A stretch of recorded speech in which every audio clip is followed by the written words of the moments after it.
اعوذ باللہ من الشیطان الرجیم، بسم اللہ الرحمن الرحیم۔ میں ہوں عمران تبسم اور آپ دیکھ رہے ہیں ہمارے یوٹیوب چینل پولیس صراط۔ اسلام میں نکاح کیوں لازم کیا گیا؟ نکاح کے بغیر یہ زندگی کیوں نامکمل ہے؟ نکاح کے لیے عمر کی شرط کتنی ہونی چاہیے؟ آیا کسی لڑکی کا اس کی اجازت کے بغیر نکاح جائز ہے یا نہیں؟ نکاح کی فضیلت اسلام میں کیا ہے؟ بڑھتی ہوئی مہنگائی، جہیز اور دیگر مسائل کی وجہ سے معاشرے میں موجود ہماری بہنیں اور بیٹیاں نکاح کے بغیر رہ گئی ہیں۔ آیا اس سلسلے میں معاشرے کے افراد پر کچھ ذمہ داری عائد ہوتی ہے یا نہیں؟ اور اس کے علاوہ نکاح کے لیے لڑکی کا انتخاب کیسے ہونا ہے؟ ان سارے سوالات کے جوابات ملیں گے آپ کو اس ویڈیو میں۔ تو ہمارے ساتھ موجود ہیں ممتاز عالم دین مفتی مولانا محمد سلمان صدیقی صاحب، آئیے ان سے بات کرتے ہیں۔ بسم اللہ الرحمن الرحیم۔ نکاح اللہ تعالیٰ کی طرف سے جس طرح کہ انسان کھاتا ہے پیتا ہے، تو اسی طرح یہ بھی اللہ تعالیٰ کی طرف سے انسان کی ایک ضرورت کو جو ہے قرار دیا گیا۔ سیدنا آدم علیہ السلام کو جب اللہ تعالیٰ نے زمین پر جو ہے تو اتارا، تو اللہ تعالیٰ ان کے ساتھ بی بی حوا کو بھی پیدا کی، اس لیے کہ انسان کی ضرورت تھی۔ اس کی مختلف جو ہے تو وجہ ہیں۔ ایک یہ کہ انسان کی نسل کو زیادہ کرنا، انسان کی نسل اس سے زیادہ ہوتی ہے اور مسلمانوں کی کثرت اس سے ہوتی ہے، اس لیے کہ حضور نے فرمایا کہ آپ جو ہے تو اسی عورتوں سے نکاح کریں، تناکحوا توالدوا تکثروا، آپ جو ہے تو زیادہ بچے پیدا کریں زیادہ کثرت کے ساتھ۔ تو یہ انسان کی ایک ضرورت ہے، اس لیے کہ اللہ تعالیٰ نے فَأَلْهَمَهَا فُجُورَهَا وَتَقْوَاهَا، انسان کے اندر اچھے کام کرنے کی بھی اللہ تعالیٰ نے ایک چیز رکھی ہے، ایک معیار رکھا ہے، کسوٹی رکھی ہے، اور برے کام کرنے کی بھی۔ تو اگر یہ نکاح نہیں کرے گا تو اس کے لیے اور راستوں پر چلنا جو ہے تو وہ بہت آسان ہو جائے گا۔ نفس شیطان انسان کی نہیں ہے، اس لیے خیر کا راستہ ایک ہوتا ہے اور برائی کے راستے زیادہ ہوتے ہیں۔ تو ہمیں چاہیے ہم نکاح کے راستوں کی اختیار کریں جو اللہ تعالیٰ کی طرف سے جائز بھی ہے، جس پر ثواب بھی ہے اور جس پر رحمت بھی ہے، برکت بھی ہے، امت بھی زیادہ ہوگی، اور جو برائی کے راستے ان کو ہم بند کر دیں تو یہ اللہ تعالیٰ کی طرف سے ضرورت ہے، اور حضور نے اس کو اختیار کیا، صحابہ کرام نے اس کو اختیار کیا، نیک لوگوں نے اس کو اختیار کیا، اور یہ پاک دامنی کی جو ہے تو علامت ہے۔ جو نکاح کی طرف جا رہا ہے اس کا مطلب ہے اچھائی کی طرف جا رہا ہے، حضور کی سنت کی طرف جا رہا ہے۔ تو اللہ تعالیٰ کی طرف سے اللہ نے ایک چیز رکھی ہے انسان کے دل میں کہ وہ تنہائی نہیں چاہتا، وہ جو ہے تو کسی ساتھ میں دل بہلانا چاہتا ہے، اپنی بات کسی سے شیئر کرنا چاہتا ہے، اپنی بات کسی سے کہنا چاہتا ہے، اور جو ہے تو اللہ تعالیٰ کی طرف سے ایک ضرورت ہے۔ دیکھیں بات یہ ہے کہ ولی نکاح جو ہے تو اللہ تعالیٰ کی طرف سے ولی نکاح، یہ مطلب جو اس کا سرپرست ہے۔ تو دیکھیں اس کے بارے میں مختلف روایات جو آئی ہیں، بعض روایات میں لا نکاح الا بولی، کہ بغیر ولی کے نکاح نہیں ہوتا۔ تو دیکھیں اس میں بات یہ ہے کہ اسلام میں کفو کا خیال رکھا گیا ہے، برابری کا خیال رکھا گیا ہے۔ اگر اس کا ولی اس کی اچھائی کے لیے، اس کی بہتری کے لیے ایک دیندار لڑکے کے ساتھ جو ماشاءاللہ برسر روزگار بھی ہے اور جو ہے تو وہ اخلاق پسند بھی ہے، ان کا خاندان بھی اچھا ہے، اس کو نکاح کر لیتا ہے، تو اگر عورت اس پہ رضا ہے، اگر بیٹی ہے باپ کی بات مان رہی ہے، بہن ہے بھائی کی بات مان رہی ہے، تو بہت اچھی بات ہے۔ باقی نکاح جو ہے تو یہ ہاں کرنے ہی سے ہوگی۔ اگر جو عورت ہے وہ ہاں کرتی ہے یا وہ سکوت اختیار کر جاتی ہے، چپ ہو جاتی ہے، تو اس کے نکاح جو تو ہو جائے گا۔ باقی مطلب اس طرح نہیں ہوتا جس طرح بعض لوگ مثلا بعض ہمارے علاقوں میں یا بعض ہمارے پختون علاقوں میں جو مثلا جو مشران ہوتے ہیں، جس کا بھائی یا جس کا بڑا جب وہ لڑکی پیدا ہوتی ہے تو وہ کہتے ہیں کہ جی ہم نے اس کا فلاں سے نکاح کر دیا، اپنے بھانجے کے ساتھ ہم نے اس کو دے دیا، تو زبان کر دی۔ تو اس طرح نکاح نہیں ہوتا۔ یہ اس طرح کا جو دستور ہے، اسی طرح کا جو کلچر ہے، یہ اسلام کے بالکل مخالف ہے کہ بھی ہم نے زبان کی ہے۔ تو یہ زبان کی کوئی حیثیت نہیں ہے۔ لڑکی ہے جو عاقل ہے، بالغ، اللہ تعالیٰ نے اس کو اختیار دیا ہے۔ باقی سرپرست کا مطلب جو اللہ تعالیٰ نے اس کو دیا ہے کہ بھئی وہ اس کے سامنے اس کی اچھائی کے لیے، بہتری کے لیے اس کے سامنے بات پیش کرے اچھے طریقے سے، مدلل طریقے سے کہ بھئی میں تیرا باپ ہوں، میں تیرا بھائی ہوں، ہم تیری اچھائی کے لیے فلاں جگہ رشتہ کر رہے ہیں جو ماشاءاللہ اچھا بھی ہے، اور جو تو جس جگہ چاہ رہی ہے جدید دور کے حساب سے تو تیرے لیے بہتر نہیں ہے۔ تو اس اعتبار سے مطلب بغیر اس کی اجازت کے نکاح تو نہیں ہوتا۔ لیکن اگر وہ نکاح اس کا کر بھی دے، اگر عورت اس پر رضامندی اختیار کر لے تو اس کا نکاح اس کا ہو سکتا ہے، باقی زبردستی کے نکاح جو ہے تو وہ نہیں ہوتا، اس سے پرہیز کرنا چاہیے۔ بعض علاقوں میں اس میں بہت سخت جو ہے تو اس سے دشمنی بھی بنتی ہے، بسا اوقات لڑکی کے نکاح کر لیتے ہیں لیکن لڑکی بعد میں بھاگ جاتی ہے، یا بہت سے لڑکیاں جو ہیں وہ اپنے آپ پر پیٹرول ڈال دیتی ہیں، اسی طرح اور کوئی حرکت اختیار کرتی ہیں، تو اس سے پرہیز کرنا چاہیے۔ اسلام نے باہمی جو ہے تو آپس میں مذاکرات کے ساتھ اس بات کو طے کیا ہے، تو اس لیے جب گھروں میں پردہ ہوگا، دین کی تعلیم ہوگی، تو انشاءاللہ ہماری بیٹیاں اور ہماری عورتیں انشاءاللہ اچھائی کی طرف جائیں گی، ماں باپ کی بات مانیں گی بھی جب ان کو دینداری کا ماحول ملے گا۔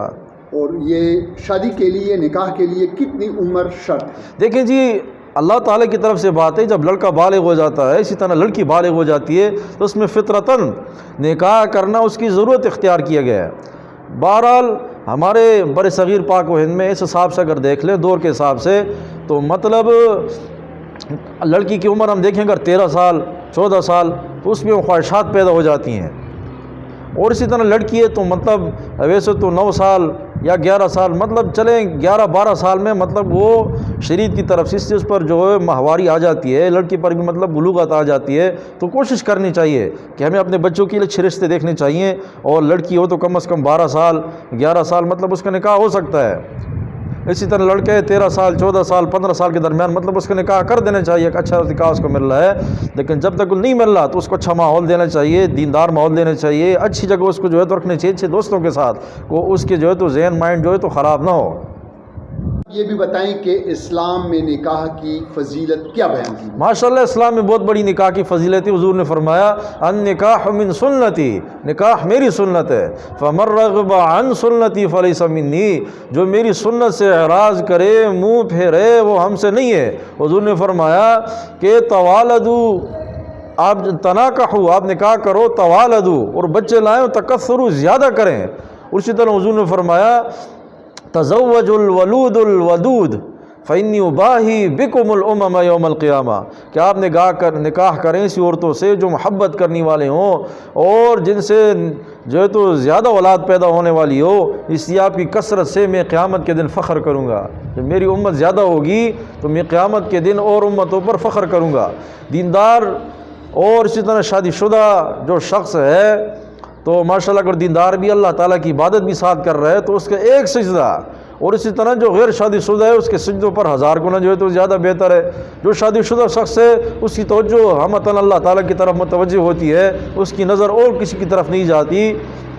تو نکاح ماشاءاللہ بہت بڑی فضیلت ہے۔ جب اس کے بچے ہوں گے، دیندار ہوں گے، قرآن کریم کے حفاظ ہوں گے، نماز پڑھنے والے ہوں گے، اس کو جتنے بچے نیکے کریں گے اس کا ثواب پہنچے گا۔ جب وہ نکاح کرے گا سنت کی نیت سے تو انشاءاللہ تعالیٰ کی رحمتیں ہوں گی، برکتیں ہوں گی، اور اللہ تعالیٰ کی طرف سے جو ہے تو آزمائش اس پر کم آئیں گی، باقی اللہ تعالیٰ رزق کے دروازے اس کے لیے کھول دیں گے۔ یہ بتائیں کہ نکاح کے لیے کس قسم کی خاتون کا انتخاب ہونا چاہیے؟ ماشاءاللہ تو حدیث شریف میں صراحتاً آیا ہے، سیدنا ابو ہریرہ رضی اللہ تعالیٰ عنہ سے روایت ہے کہ تنکح امرأۃ لاربع، کہ ایک عورت کے ساتھ 4 وجہ سے نکاح کیا جاتا ہے۔ جب لوگ نکاح کرتے ہیں تو مطلب 4 چیزیں دیکھتے ہیں، ایک لمالہا ولحسبها ولنسبها ولجمالها ولدینها فاظفر بذات الدین تربت یداک۔ حضور نے فرمایا جب ایک عورت کے ساتھ کوئی نکاح کرتا ہے تو اس میں کچھ چیزیں دیکھی جاتی ہیں، اس کی مال کی وجہ سے یا اس کے حسب و نسب کی وجہ سے، اس کا خاندان بہت اعلیٰ ہے، اس کے پاس مال بہت زیادہ ہے، ولجمالها یا خوبصورت بہت زیادہ ہے، اور یا ولدینها اس کی دین کی وجہ سے۔ تو حضور نے فرمایا صلی اللہ علیہ وسلم قربان جائیں، حضور نے فرمایا میری امت والدین یا دین کو دیکھو، فاظفر بذات الدین،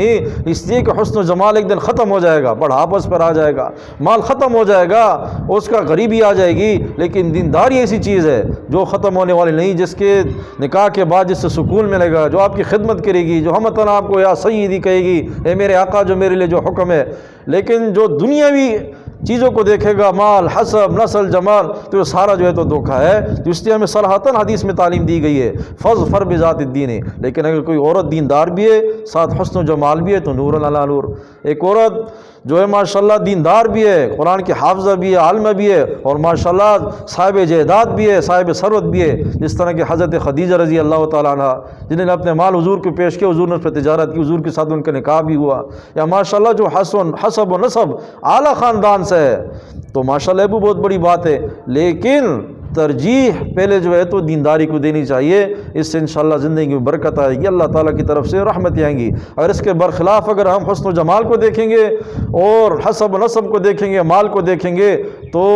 عن قریب اور تجربے سے بات ثابت ہے کہ زندگی تو اجیرن بن جائے گی اگر ہم دینداری کو ترجیح نہیں دیکھیں۔ امام حسن بصری رحمۃ اللہ تعالیٰ علیہ فرماتے ہیں کہ آدمی کی خوشی اس بات میں، آدمی کی ٹھنڈک جب وہ گھر میں داخل ہو اور اس کی بیوی ماشاءاللہ اللہ تعالیٰ کا کلام پڑھ رہی ہو اور دعا کر رہی ہو، نماز پڑھ رہی ہو، انسان کے دل کو جو ہے تو ٹھنڈک ملتی ہے۔ اللہ تعالیٰ ہمیں اس طرح جو ہے تو بیوی عطا فرمائے اور اللہ تعالیٰ اس طرح کے نکاح جو ہے ہمیں آسان فرمائے۔ موجودہ مہنگائی کے اس دور میں شدید مہنگائی، جہیز اور دیگر مسائل سے معاشرے میں اکثریتی خواتین بغیر نکاح کے رہ جاتی ہیں، کیا معاشرے کے افراد پر بھی کوئی ذمہ داری عائد ہوتی ہے؟ دیکھیں، پہلی بات اصول میں یہ ہے نا کہ حضور صلی اللہ علیہ وسلم کی صراحتاً حدیث ہے کہ وہ نکاح برکت والا ہے جس کا جو ہے تو مہر کم ہو، جس کا مہر جو ہے تو کم ہو۔ اگر مہر کوئی بڑی بات ہوتی تو سیدنا فاطمہ رضی اللہ تعالیٰ کا نکاح جو مہر بہت بڑا ہوتا، حضرت عائشہ رضی اللہ کا مہر جو ہے تو بہت بڑا ہوتا، امہات المومنین ازواج مطہرات صحابیات کا بہت بڑا ہوتا، لیکن یہ کوئی فخر کی جو ہے تو بات نہیں ہے۔ اسی طرح جہیز بھی ہے جو حضور نے کیا تو مطلب وہ تو اپنی قدرت کے برابر ہے، یہ نہیں کہ بھی دکھانے کے لیے جس شخص کی طاقت نہیں ہے، توفیق نہیں ہے، بہت بڑے بڑے وہ جو خرچے لے رہا ہے یا جو قرض لے رہا ہے یا سودی بینکوں سے پیسے لے کر پھر اس کی زندگی جیرن بن رہی ہے، تو ہمیں چاہیے جو شادی کرنے والے بھی ہے وہ مطالبہ نہ کرے، جہیز کا مطالبہ نہ کرے۔ یہ جو ہے تو مطلب ایک قسم کی آپ سمجھیں کہ ایک بے غیرتی ہے کہ بھئی جو شادی کر رہا ہے تو اللہ تعالیٰ نے اس کی بات دی کہ وہ بیوی کو سنبھالے، اس کی اگر جو سامان ہے، جو ہے برتن ہے، جو چیزیں بھی زندگی کی مرض جو اس کو دلا کر دے، اور گھر والوں سے،